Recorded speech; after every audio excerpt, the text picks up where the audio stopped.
The 2nd Squadron, 14th Cavalry Regiment, Strike Horse, 2nd Stryker Brigade Combat Team, 25th Infantry Division, has spent the month of October at Yakima Training Center in Washington State training, preparing for future missions. The final step in their training is the days-long Situational Training Exercise, or STX. The Situational Training Exercise, I think that the staff from the squadron designed out here will be a very good representation of the skills the soldiers will need to know as they get into theater. And of course, as situations change, they'll have the kind of background knowledge to be a flexible and adaptable and handle whatever mission the squadron ultimately gets tasked with.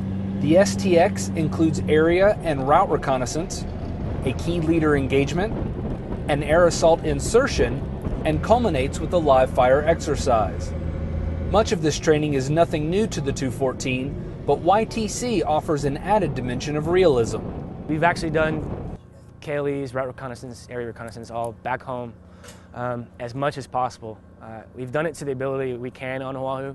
There's very limited movement corridors there, so we were very restricted with our vehicles. So we came here to use our vehicles and get a little bit more training. This is probably the most realistic training we're going to get before NTC, so we're trying to make it as realistic as possible. The training at Yakima is actually a continuation of training that began almost a year ago. It is a part of the natural training progression that begins at the soldier level, progresses through the fire team and squad levels, and leads into platoon level training. We focused our training methodology since we had about 18 to 24 month dwell, starting at the individual scout level back last December. We focused on all the individual tasks that we could do at Schofield, and then at Schofield we actually ended with a collective training event of platoon sticks. And that was kind of a practice run for what they would get to see out here at Yakima.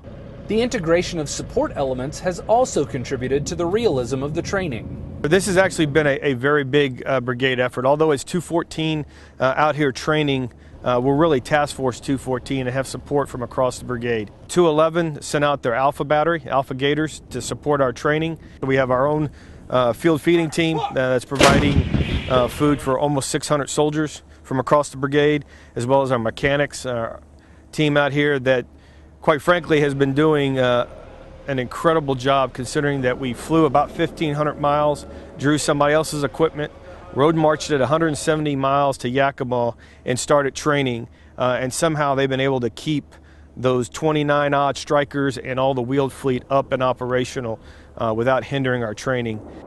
Throughout their month-long training deployment, Strike Horse troopers have shown a high level of dedication to their mission.